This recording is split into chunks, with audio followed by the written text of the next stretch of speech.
So, welcome to Jumbo IS and welcome to our lecture series called Daily News in Shorts. In this lecture series, we cover a particular day's current affairs in a very short span of time within 30 minutes. So, your entire day's current affairs get covered in 30 minutes. That's it. Now, just watching this lecture would be job half done because just after watching it, you need to revise it as well. Why, you ask? Well, revision helps in consolidating these current affairs in your memory. Otherwise, you'll quickly forget them. Now, you can revise these current affairs from the notes provided by us, and these notes, as you all know this by now, are shared on our Telegram platform. The link to our Telegram channel is provided in the comment section below. You just have to click on that link. It'll take you to our Telegram channel, and from there, you can download the notes for this lecture and do the necessary revision. All right. That's it as far as the introduction of this lecture is concerned. Let's straight away jump into the lecture. But first, let's take a look at the list of topics that we shall cover today. Okay, so in total, we'll be covering these 4 topics. Number 1 among them is India-USA trade deal. As you all know that Donald Trump is applying tariffs on various countries. India is no exception. So India is trying to negotiate a trade deal with USA so that both countries come to an agreement. Okay, so we'll talk about this India-USA trade deal. What objections does USA have with Indian policies, and what objections does India have with American policies? Okay, so we'll talk about the entire trade, the arena of trade between India and USA. Okay, then recently the president of Chile, a South American country, is in India, and various bilateral meetings were being held between India and Chile.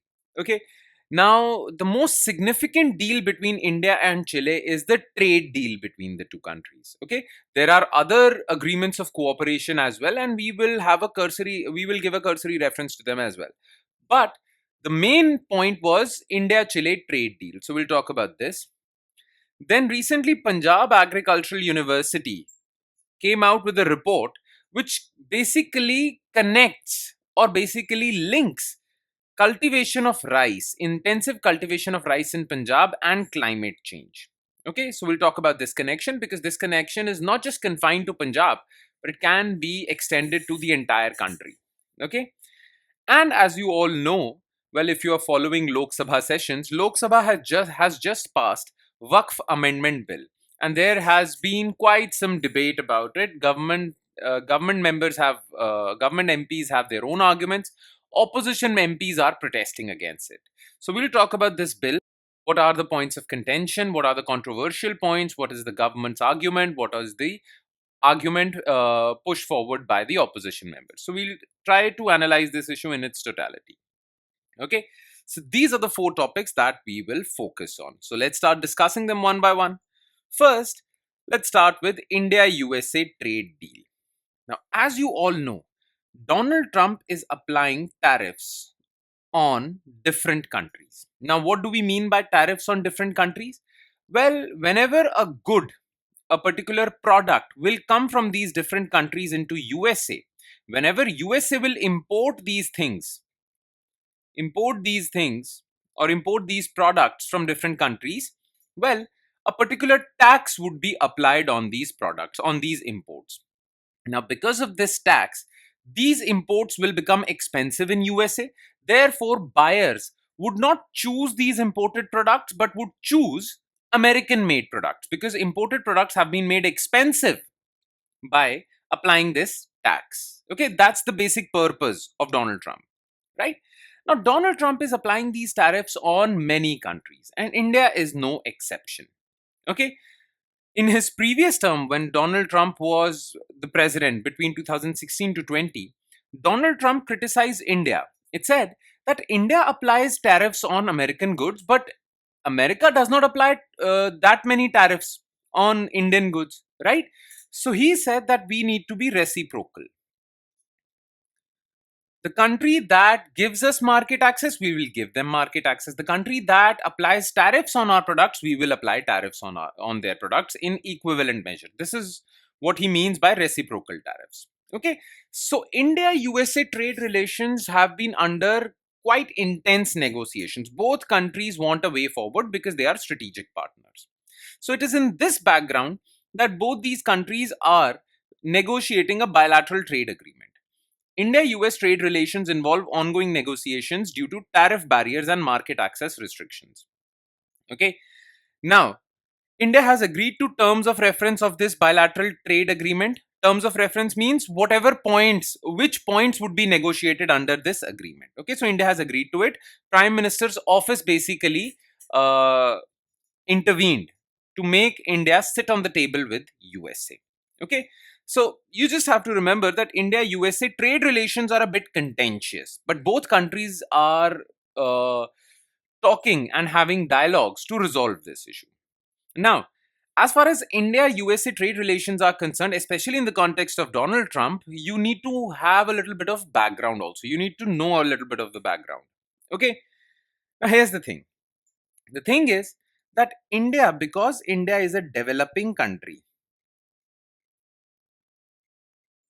because India is a developing country, therefore it was given the access or it was included in Generalized Systems of Preferences list, GSP list of USA.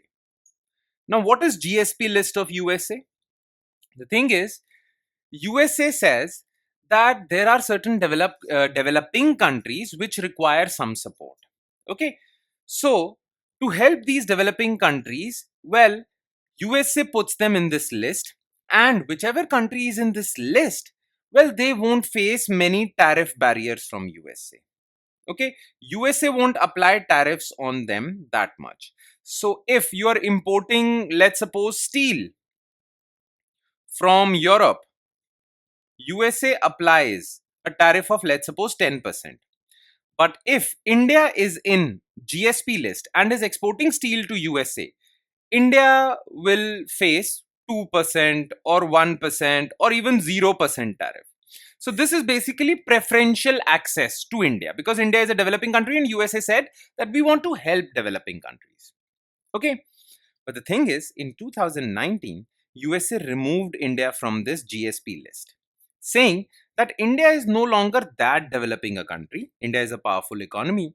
Plus, USA complained, especially Donald Trump complained, then that when we sell our goods to India, India applies tariffs like 50%, 25%. But when India wants to sell to us, India does not want high tariffs, India wants preferential access.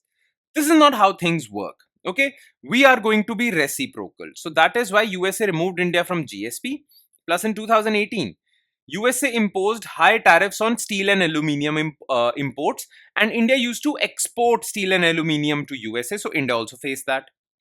Therefore, because of this American action, India also retaliated, and India put high tariffs on American goods. Because of this, trade relations between the two countries nosedived. Okay, in 2020, Donald Trump was ousted from the office, Joe Biden came in, and things returned a little bit to normal. But now again, Donald Trump is back and he's again saying the same things. Okay, recently Donald Trump announced reciprocal tariffs. So if you will apply tariffs on us, we will apply equal tariffs to you. Okay, under Trump's trade policy effective from April 2. Therefore, India wants to have a deal with USA. Okay, that is why this bilateral trade agreements is being negotiated upon. All right. Now, what are the implications of this trade dispute between India and USA? First of all, it will have an economic impact. Lower tariffs benefit US businesses but may hurt Indian industries. Okay, it will definitely hurt Indian industries. Why? Because yes, if Trump is applying tariffs, well, Indians won't be able to export. Continuation of tariffs could escalate trade tensions between the two.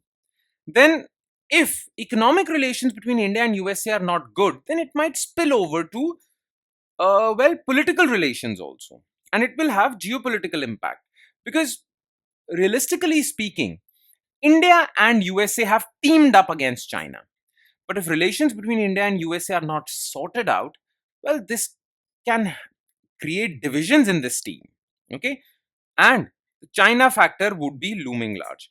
US wants stronger India ties to counter China, but if trade relations are not sorted out between the two, then they won't be able to counter China properly. Clear? Atmanirbhar Bharat versus globalization. India must balance self reliance with foreign trade partnerships. Now, India wants The reason why India applies tariffs on American goods is that India wants to benefit its own industry. Okay.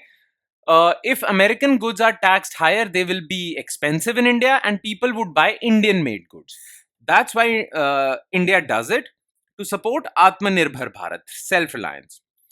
But if India does that too much, then it would antagonize America and it would hamper our global ambitions, or at least relations with America.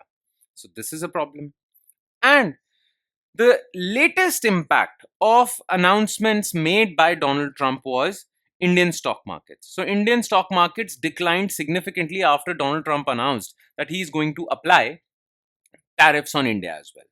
Okay, this is not good news for India and USA trade relations. All right. Now, what has been America's criticism against India? Why is America so critical of India as far as trade relations are concerned? Okay. First of all, US Trade Representative, USTR, says that India does not allow, India applies tariffs and barriers on American agricultural and food products. India mandates non-GM and animal-free feed for imported dairy, which the US deems non-scientific. India says that we need feed for our cattle.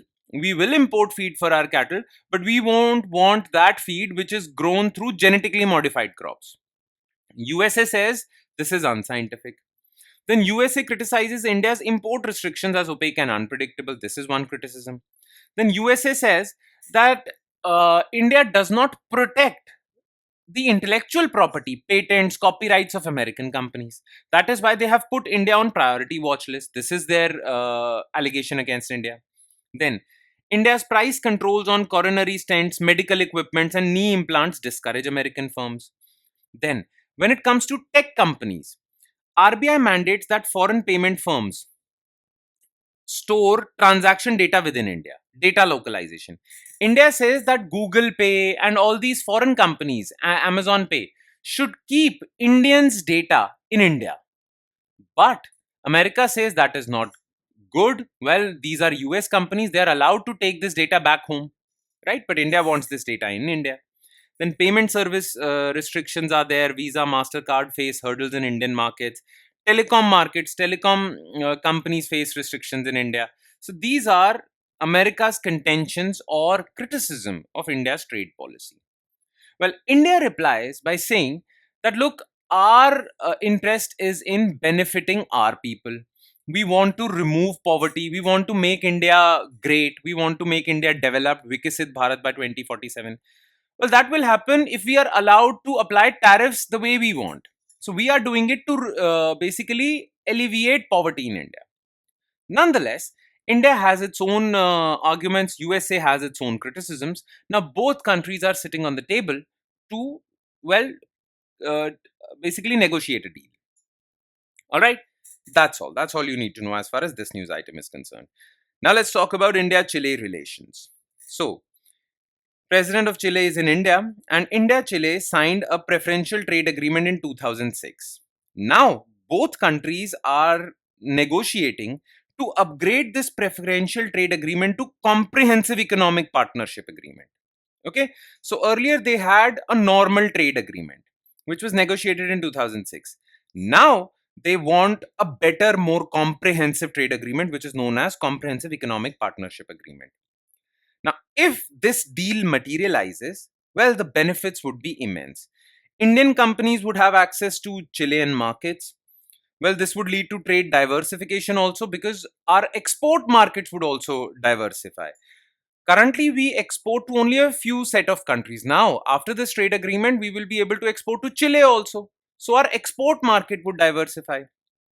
Then, through this agreement, our investors in Chile would receive some protection. Plus, Chile is rich in critical minerals, nickel, cobalt, copper, and India needs these minerals. So basically, we will be able to secure our supply of these critical minerals. Clear? That is why Chile is important. Why is Chile important? Let's talk a bit more about that. Significance of Chile. Okay. First of all, bilateral trade between India and Chile is 2.64 billion. India imports copper, lithium, minerals, and exports pharma, automobiles, and textiles to Chile. In fact, within South America, Chile is the third largest trade partner after Brazil and Mexico. So Brazil is the India's largest trade partner in Latin America. Then Mexico, Chile is third largest. Plus, look, India wants to do some research in Antarctica also. Now, Chile lies very close to Antarctica. So, PM Modi has highlighted that because of Chile's strategic location close to Antarctica, we can reach Antarctica uh, quicker if we have bases in Chile so that we can do research and development in Antarctica. So it is basically a gateway to Antarctica. PM Modi highlighted Chile's strategic role due to Punta Arenas. This is Punta Arenas, place in Chile, a key departure point for Antarctic research. Plus, the most important reason for engaging with Chile is critical minerals. As you know, these critical minerals are called critical because the new age technology, 21st century technology, requires these minerals. We need green technologies. Now, green technologies like electric vehicles have batteries. These batteries require copper. These batteries require lithium. Okay. So, the reason why India thinks or considers Chile to be important is majorly because of this. Okay. Now, apart from the Comprehensive Economic Partnership Agreement, CEPA, okay, both countries also signed agreements on various other things. Okay, they promised to collaborate on various other areas as well. What are those other areas? Well, agriculture. India can contribute expertise in irrigation and digital farming, while Chile offers fruit and wine exports. Security cooperation. Okay, both countries are fighting against drug trafficking, terrorism, cyber security, so they can cooperate. Then infrastructure. Indian companies are basically have developed a sort of expertise, especially in digital infrastructure. So, with this CEPA, Indian infrastructure companies would get access to build infrastructure in Chile. So, Indian companies would be able to penetrate Chilean market. Okay, this is one advantage. Then geopolitical cooperation. Both countries want reforms in United Nations Security Council. Both countries are on the same page when it comes to climate change or mitigation of climate change. Global South-South cooperation. That means developing country are cooperating. Multilateral trade strengthening and culture also. You see, Chile is a very remote country as far as India is concerned. I mean, it's very far from India, and its culture has also been quite uh, like at I mean quite a large distance from India, right? But Bollywood is becoming increasingly popular in Chile, and Indian cultural things also like yoga, Ayurveda, tourism, Indian food. So cultural contact, people to people contact is also said to rise between India and Chile. So this is basically a good thing, right? So yeah, this is India Chile. Now, about Chile, because geography based, location based questions might be asked, because we are concluding a deal with Chile. So, well, in your exam, they might ask you questions about Chile. So, it is as you can see on this map, it is a long country. Okay, long, narrow country in West and South America, stretches from the Andes Mountain to Pacific Ocean. It is bordered by Peru, Bolivia, as you can see, Peru, Bolivia to the north, Argentina to the east, and Pacific Ocean to the west. All right. Then the country features Andes Mountains in the east, Pacific Ocean in the west, variety of landscapes like deserts, plain. Then capital is Santiago, language Espanol, Spanish. Its economy is basically dependent on exporting copper and other minerals. And within Latin America, it is one of the most politically stable countries. That is why it is good to engage with a country that is politically stable. Because a politically stable country would be able to honor agreements, right? That is why India is basically using Chile to enter South America. Okay. Now let's talk about third news item, which is rice cultivation and climate change. Recently, a report was published by Punjab Agricultural University in Ludhiana named Rice Cultivation, a contributor to climate change in Indian Punjab. The study draws a connection between rice cultivation in Punjab and climate change. Now, some of you might think that this is the news relevant for Punjab only, right? It's not relevant for the rest of the country. First of all, Punjab is part of India, and second of all, rice cultivation also happens in other parts of the country. If rice cultivation is contributing towards climate change, then this study is all the more important for us, especially for regions outside Punjab that grow rice. Okay, plus climate change is a global problem. It is a common problem of us all. That is why we are interested in this report by Punjab Agricultural University. So, significance of this report: Punjab is the major contributor to India's food security, especially wheat and rice. Okay, number one producer of rice in India. Then Green Revolution boosted rice production but caused environmental stress. Because of this, because Punjab became the food basket of India when it comes to wheat and rice, Punjab had to bear environmental consequences because of that. Okay, that is why this study is important, because this study actually explores the link between climate change and agriculture. Okay, now what were the highlights of this report? Okay, first of all, they say that rice cultivation is contributing to temperature increase in, because rice cultivation requires a lot of water. The fields have to be submerged with water. So water retention in paddy fields leads to warmer nights because of high moisture in the air, high moisture in the air, high water vapor in the air. So that is why we have warmer nights. Then because of high moisture, well, monsoon patterns are also changing. Excess moisture from rice fields disrupts rainfall pattern. Then these submerged rice fields also emit methane and nitrous oxides, which are both greenhouse gases causing global warming. Okay. Plus, because cultivation of rice requires a lot of water, well, farmers take this water out from, well, wells, tube wells, right? So this has caused groundwater depletion. Over extraction depleting water tables, which threaten Punjab's agricultural sustainability. All right. So these are the highlights of this report. All right.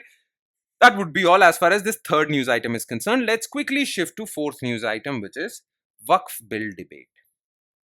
So Lok Sabha passed the WAQF Amendment Bill 2025, which amends WAQF Act 1995. The House also gave approval to the Mussalman WAQF Repeal Bill, which repeals Mussalman WAQF Act. The purpose is to address loopholes, regulate WAQF properties, and improve dispute resolution. But opposition members are saying that this would lead to government interference in the affairs of Muslim community. Okay. Now, first of all, you need to know what is a WAQF property. Within Islam or within Islamic law, okay, which is also known as Sharia or Shariat, any person, any human being, any Muslim can donate his or her property for religious purposes, religious and charitable purposes. Okay, religious means Islamic purposes and charitable purposes. Once this property is donated, this property would be managed by WAQF board, and this property will be called WAQF property, right? Once this property is donated, it cannot be taken back also. It cannot be the case that, let's suppose I'm Muslim and I donate this property, and after 5 years I realize, no, I need this property, I'll go to the WAQF board and say, please return my property. That won't be the case. Okay, then this property will be managed by WAQF board and it will be used for religious and charitable purposes, right? Now the thing is that sometimes the people who are donating this property, donate this property through a written agreement, but sometimes they also donate this property through oral agreements, right? And it becomes very difficult to verify these oral agreements.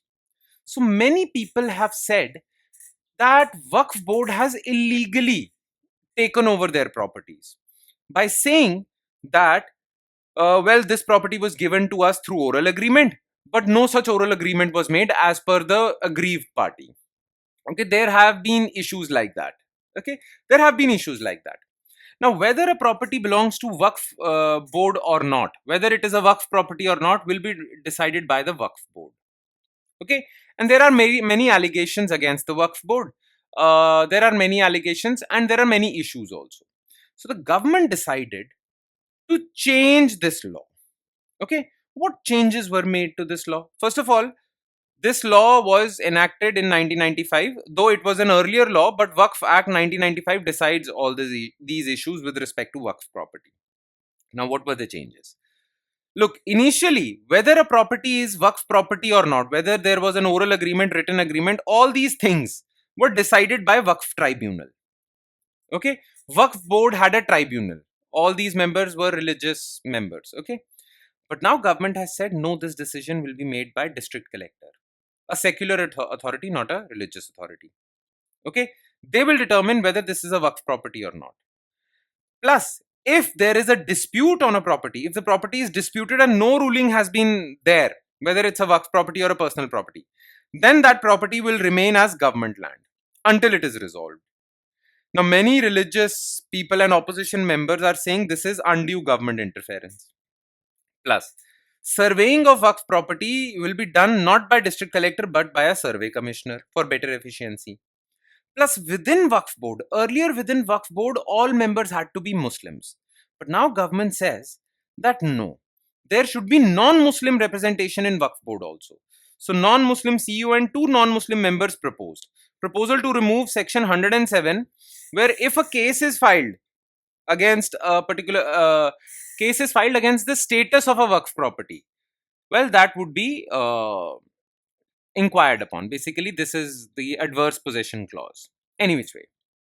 Now, what are the concerns by opposition members? They say it is undue government interference. It is. They say that you are legalizing land encroachment. If someone encroaches upon Waqf property, he might put a case in the court, and when that case, until that case is decided, well, you will keep it as government land. So this is legalization of land encroachment. Politicization of Waqf governance, because now you have non-Muslim members in Waqf board also. Then too much power to district collector. Okay. And survey of Waqf properties is also an issue with respect to opposition members. But government argues that we are bringing this law, first of all, to allow for digital listing of Waqf properties to improve transparency. And if people have these doubts that Waqf board people are basically capturing the property of unfair capture, if they are involved in unfair capture of property, well, those claims or allegations would be dispelled with if we improve transparency. Then curbing Waqf, misuse of Waqf by use, whereas where properties have been declared Waqf without formal endowments. So if there is no written agreement, then government says that we won't want Waqf board to misuse this power, that even a non-written uh, donation is eligible. This power shouldn't be misused. Okay. Bringing expertise and accountability to Waqf board through non-Muslim representation. So these are government arguments, but the opposition members are against this tooth and nail. All right. This is the entire issue. And with that, we conclude today's session. Thank you so much for watching, everyone. And I'm sure it has added value to our preparation. But it would add more value if you spend some time revising this lecture. Like I said before, revision helps in consolidating these current affairs in your memory. And on that note, I'll be signing off with the promise of seeing you again with another set of news items. Thank you, everyone.